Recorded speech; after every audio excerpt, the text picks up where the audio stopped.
Good morning, everybody. As we go to the chitas of today, we're holding in the portion of Vayetze, I'm sorry. We're holding in the chapter 29, verse number 1 for Monday.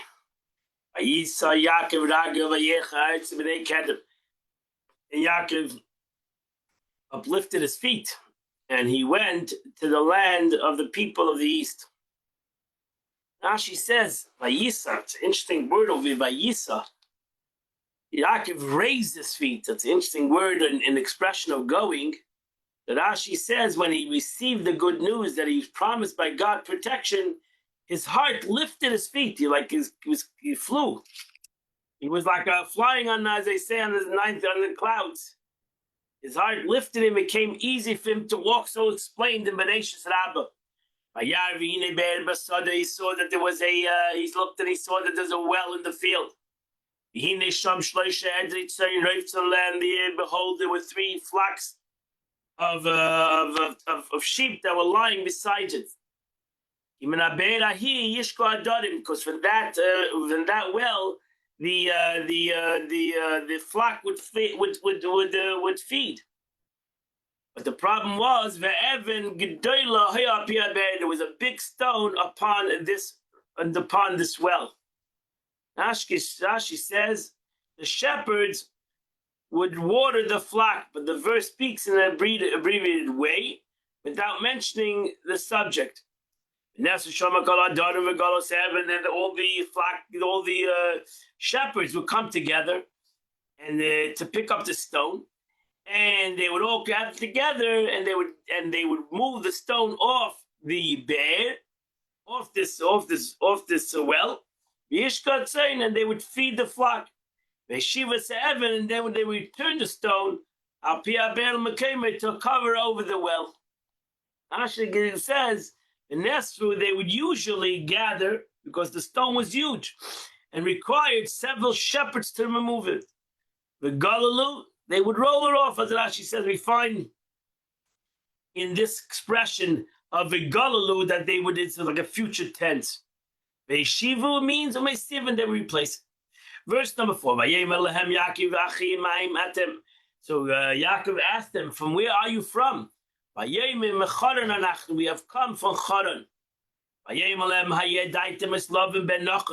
asked them, do you know Lavan, the son of Nachar?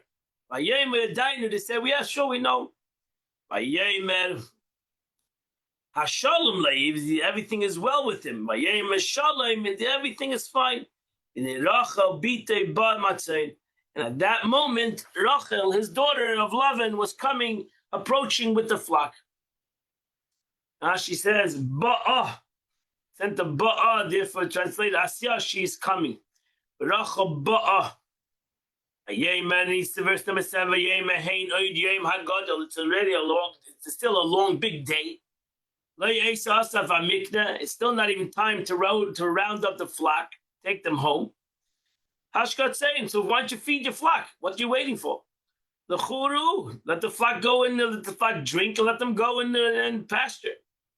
So Rashi says, since he saw them flock crouching, he thought that they wished to gather the livestock. They would no longer pasture that day. He therefore said to them, the day is yet young. And if you say that you're day laborers, you're not completed the day's work. And if the animals are yours, nevertheless, not yet time to round up the fight. But what's going on over here? Are you the owners? Are you the workers? Seems like you're just hanging around and having a coffee break.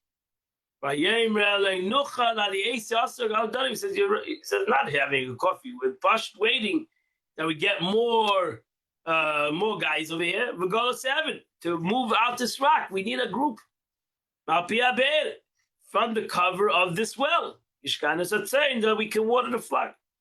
That says we cannot do it because the stone is too big. Regardless, we is gaider, and that says they come to roll. Verse number 9. Then Madabi Mami still was talking to them. Rachel by Matzena Shel Avir, and Rachel was coming with the flock that was to her father. Because she was a shepherd. Vayigash, Vayikash, verse 27, Yaakov is Rachel bas Lavan. Yaakov saw Rachel, the daughter of Lavan, Achi Imai, the brother of his mother. As I'm saying, Lavan, Achi Imai, and all the flock that Lavan had. Vayigash Yaakov. Yaakov himself stood up, and he came to the cover, the stone, Vayigalas Evan, and he moved the stone himself. Malpia Eber, from the mouth of this well, Vayishak is saying Lavan Achim, and he gave water to the flock of his uncle. Now she says, as effortlessly as removing a stopper from a container. This state to let know the strength. He was a very strong man. And he was in his 70s at this present time. Yaakov Avinu was in his 70s. He left his father at 63, and he was away he was 40 years in Shem Ve'ever, 77 at this time. And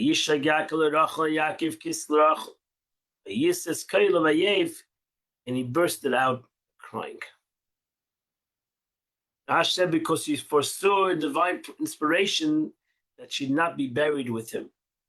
Another explanation, she cried because he came empty-handed. He said, Eliezer, my grandfather's servant, had nose rings and bracelet and delicacies. I have nothing with me. Came empty-handed. Question is why his father sent him empty-handed? The reason is because Eliphaz, the son of Esau, had pursued him. Esau sent Eliphaz to kill Yaakov. And he caught up with him, instructed by his father to kill him. However, since Eliphaz had grown up in Isaac's care, he said, I can't kill my uncle. He refrained, not being able to kill him. Instead, he asked Yaakov, what shall I do about my father's command? My father told me to kill you. Yaakov said, take everything I have. And a poor person is considered as he's dead. So therefore, technically you killed me. So he gave him everything. That's why Yaakov Avinu says, I came across the water with my stick alone. And that's all he had. Yagad Yaakov Rachel ki achi aviu. So Yaakov told Rachel, he's his brother's. He was both his father's relative as well as Rebecca's son. Ben Rivku. And this girl Rachel ran and told her father. Ash says he's a brother of his father. He's his father's relatives, as in they are achim, they're brothers. But the Medrash explains a phrase, if he intended to deceive me, I'm also his brother, is equal in deception. If he wants to come deceive me, I'll deceive him. But if he's an upright person, I'm also the son of a righteous sister, Rebecca. Ataged Lavia, why'd she run to her father? What does a girl run to? Last time by Rivka, she ran to her mother. Over here, Rachel runs to her father because her mother died. And she had nobody to tell but her father. When Lavan heard the news that Yaakov had arrived, Ben Achese, the son of his sister, he ran after him. And he embraced him. And he kissed him. And he brought him to his house. He stopped in love as called Dvarim Eila, and he told Lavan all the events that happened to him. She says, Lavan was so excited to see his nephew Pashut. But Lavan remembered that when Avram came to betroth his sister, boom, came with 10 camels and whole good stuff and money and gold and everything. He ran after. He said, wow, I'm sure I'm going to meet another 10 camels. For even servants in the house, Jacob is laden with a lot of money. Even the servants that had that house, Eliezer, arrived with 10 camels, right? But he saw he has no money. He saw nothing with him. So he said, maybe he brought gold coins. He has it on him. So he grabbed him. He gave him a big hug. He touched him around me while he has nothing. But he said, maybe he has it in his mouth. So he gave him a good kiss. Garnished.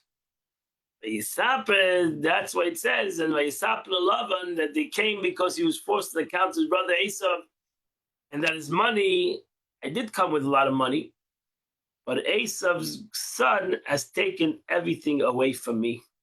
So therefore, I'm sorry that I've come empty-handed. So now he has a Lavan, he has this guy, he has a nephew that's coming now to live with him. Listen, feel bad for you. You're a schnotter. You're a pauper. I'll let you. Okay, you're my flesh and blood. We're family. So therefore, Yaakov stayed with him for a month. Ash says, Lavan said, really, I have no reason to take you into my house. You have nothing with you. However, since we're relatives, I'll take you for a month. Okay, I'll let you stay here for a month, and then you can go. So he did, but even this was not for free, because Yaakov Avinu became his shepherd. Because we know the Medrash says until then he had no sons. He only had daughters. That's why Rachel took out his sheep.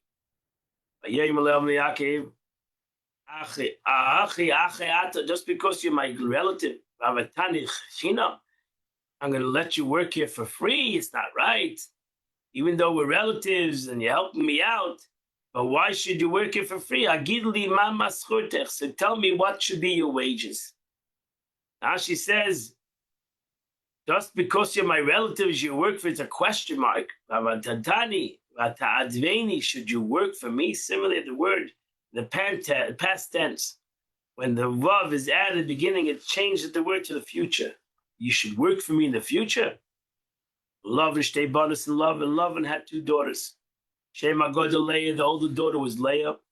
Shenaktana Rachel, and the younger daughter was Rachel. Ein Leah Rakis, and Leah's eyes were tender. Rachel Hoisi Fastay Fasmara, but Rachel was a woman of beautiful features and complexions. Why was Rakis? Why was Leah's eyes tender? Because she saw that she would fall into the lot of Esav. And she was therefore constantly weeping. Because everybody knew that Yitzchak had two sons, and Lavan had two daughters. So everybody said this is the perfect shidduch. Yitzchak's two sons will marry Lavan's two daughters. Two cousins will get married. Leah will marry Esav, the older daughter, and Rachel will marry Yaakov, the younger daughter. So that's what the people were speaking already. They were talking about the shidduch a long time ago. So Rebecca had two sons, and Laban had two daughters. The older daughter will marry the older son, Esav, and the younger daughter will marry the younger son. Therefore, Leah was crying that why should she fall into the hands of Esav? Asher's Tayar is form of the face, having same roots, matter appearance. So that's why she looked teary-eyed, and Rachel was beautiful. That's the completion of the Chumash today. We are holding in the middle of the fourth essay of the Kuntis Achmer. Alter Rebbe is talking about the greatness of mitzvahs, maasiyos, the action, mitzvahs that are connected to action. And every Jew that's dafka through a mitzvah, through physical mitzvahs, action mitzvahs, a person reaches the highest levels that even a neshama cannot reach. A neshama that's a chelik alakami mal mamish is ultimately its own entity. So even a tzaddik's neshama, who reaches the highest levels of spirituality, is still a separate identity, a separate entity.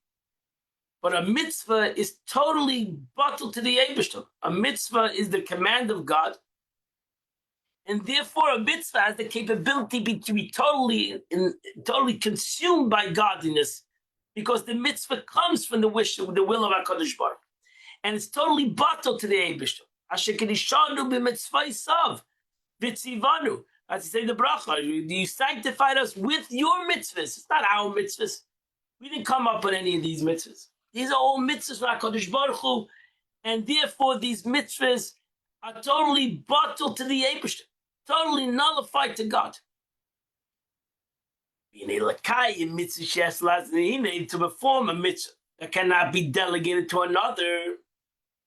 There are certain mitzvahs that are impossible to do it, to give it to somebody else to do it. For example, putting on tefillin. I can't ask somebody else to put on tefillin for me. I can ask somebody else to give tzedakah for me. I cannot ask somebody else to put on tefillin for me. I can't ask somebody else to do the mitzvah of lulav and esrog for me. I can't ask somebody else to eat in the sukkah for me. So I cannot do that, right? You have just by a bris. So a bris, you can ask the male, even though the father has to do the bris, you can ask the male to be a shliach for him. So there's some certain mitzvahs that can be done through others. There are certain mitzvahs that cannot be done through others. They need to be done through the person himself. Like let's say the mitzvah of eating matzah. You cannot ask somebody else to eat matzah for you because the mitzvah should be gufay. It's a mitzvah. The guf of the person himself has to do that. So when it comes to, for example, comes to a mitzvah that you cannot give it to somebody else to do, then the halacha is that you bevatel Talmud Torah, you stopped learning Torah. Even if the higher you're learning the sublime lessons of the Torah of the Ma'aseh Merkava, the concepts of Kabbalistic teaching is Ma'aseh Merkava, the story, the prophecy of the chariot in Yecheskel. So that's a very deep concepts of Kabbalah. And for surely, beyond question, one forgoes the davening. If he has a mitzvah, he has a mitzvah that he has to do, then he has to push off his davening. He has to go do the mitzvah. Which davening is in content of the intellectual. The chilur is intellect, intellectual, generated awe and love of God. And the reason, as I noted, meaning in order to extract and refine sparks by the means of a particular mitzvah, this being the purpose of creation, I cannot do it. If nobody else can do it for me, and I have to do it, then how can I miss this mitzvah? How can I push off this mitzvah even for the most holiest things? Can't. Why? Because the whole purpose of creation was that I would do this mitzvah in a physical way. I'll eat this matzah, I'll put on this tefillin, I will take this lulav and esrog, etc., etc. I will do these mitzvahs that I'm obligated to do which I cannot ask somebody else to do for me. And even though I could sit and contemplate meditation and spirituality, but that as much as meditation, I'm going to contemplate the spirituality, I've not reached to the essence of spirituality. But when I did the mitzvah, I've reached the essence of spirituality because I've done exactly what God wanted me to do. And I've done the purpose of creation. The whole purpose of creation was that I would do this mitzvah. That's why God created the world. Alter Rebbe, Chassidus, once you imagine, Baal Shem Tov wanted you to imagine that when you do a mitzvah, not only are you doing something right now, you're doing something for the purpose of why God created the world. That means, in essence, the Eibishter is waiting. Imagine, the Eibishter created this world over 5,000 years ago. And the purpose was that today in the morning, Zalman Book is going to put on tefillin. And if I wouldn't put on tefillin, I would miss the purpose of creation, what the Eibishter created the world over 5,000 years ago. Today, God is waiting for the Jew to do the mitzvah today. And when the Jew does the mitzvah today, he fulfills the purpose of creation. Not only does he fulfill the purpose of today, he fulfills the purpose of creation. And even furthermore, and indeed, it's the standing of practical mitzvahs. And the practical mitzvahs, and also the study of practical mitzvahs. Al Mailas HaMoichen stands above all intellect. Meaning intellect generator of all love. It stands greater. A physical act is greater than all the emotional things you have in life. All the intellectual theses and great revelations and all. It's garnished. All doesn't come to one act. The mitzvah requires acts are superior in their performance and their study of their law. Not only because they fulfill the ultimate purpose creation through the extraction of the sparks, but also because they bond the soul with God, and that's the ultimate reason. Because even the purpose of creation is a selfish concept. It's the real aspect is the connection that we have with HaKadosh Baruch Hu. That is the real, not because they might, again, oh, look at me, I'm a partner with God.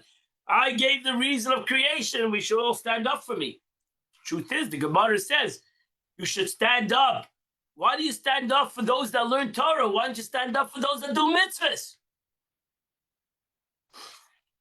Just like a Jew stands up for a God to be Yisrael, he stands up for somebody who's a great scholar. The Gemara said you should stand up for somebody who does mitzvahs too.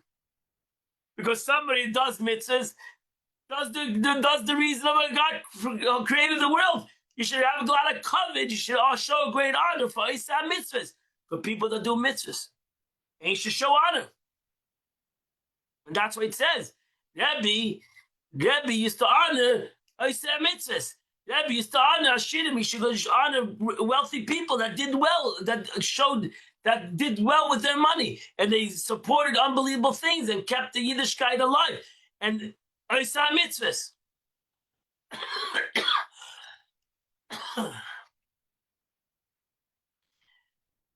So therefore, the Alter Rebbe says, that's what the OC you have to realize. Not only does what a mitzvah accomplish, the concept of the purpose of creation, a mitzvah accomplishes a unity that God has with a Jew. God did this stuff of even though it declares to cleave to him. The Gemara says, how do you cleave to God? When you say cleave to him, how do you cleave to God? And the Gemara answers through cleaving to his attributes. Chesed, the Gemara answers, just like God is chesed, I should be chesed. Just like God is rachamim, I should be rachamim. Just like God is kindness, I should be kind, etc., etc. When one acts kindly matter, for example, he cleaves the supernal sphere of chesed. And the spheres are only one with God. But even more than that, nevertheless,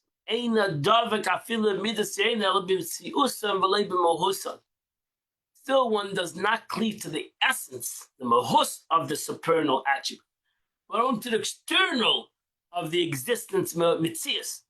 You learn two important words. Mahus, it's a very important word if you learn Chassidus. Mahus, the essence, mitzias, the existence. You'll hear this always in Chassidus, these words. Mahus u'metzias. So over here it's the opposite way. Over here, b'metziusan, v'loi b'mahusan.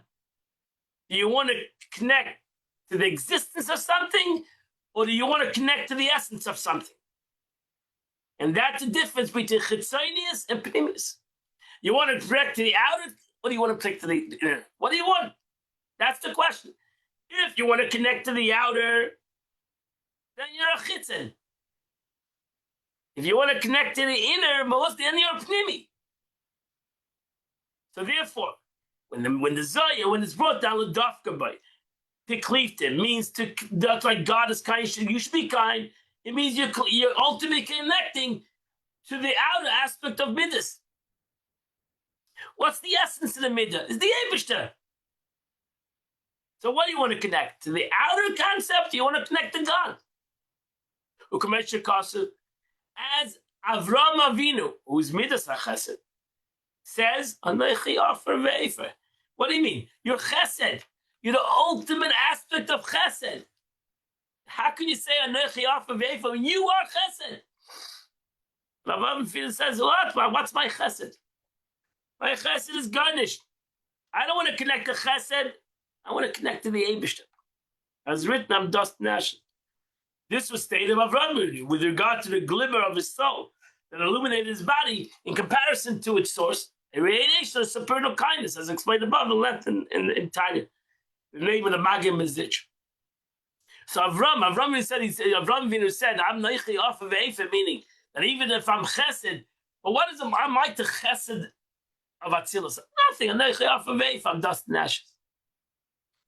Avram experienced such an intense degree of love deriving from the attribute of chesed towards God that he was a chariot, a vehicle humbling and waiting to be steered by the hand of the driver. Avram said, I'm not looking, I'm not chesed. I want to do what God wants me to do. And that's why when Avram Avinu was challenged with his son, and the Eibush says, now I know Yira Shemata. Now I know you're not as chesed. You're both chesed and Yira. Now you have shown that's not about chesed. It's about God. Ki Yira Shemata. It's not about chesed. If it was about chesed, you would never do this. But if it's about the Eibishter, then it's not a difference, chesed and gevura. And therefore, Avraham Avinu showed that by this story of that case, he showed it's not about chesed. I'm about chesed. I'm nothing. I do what the Eibishter wants me to do. Well, chesed is chesed, yira it's yira, gevura it's gevura, whatever it is. Because it's not about midas. If it was about midas, it's about connecting to God's attributes. So then I'm chesed. I cannot be gevura. That's Yitzchak. Yitzchak is gevura. I'm Avram Avinu. I'm chesed. But no, I'm not chesed. I'm not gevura. I am off of Eifer. I am bottled to God. Whatever the Eibishter wants, that's what I will do. Hineni. So too when a Jew does a mitzvah. He can do the mitzvah, because that he's accomplishing God's mission in this world. What do I know about missions? What do I know surely about God's mission in the world? What do I comprehend? I comprehend one thing, this is what God wants. And if this is what God wants, this is the way I connect to God. And that's what Nechi off of Eifer. I'm dust and ashes. The appropriate analogy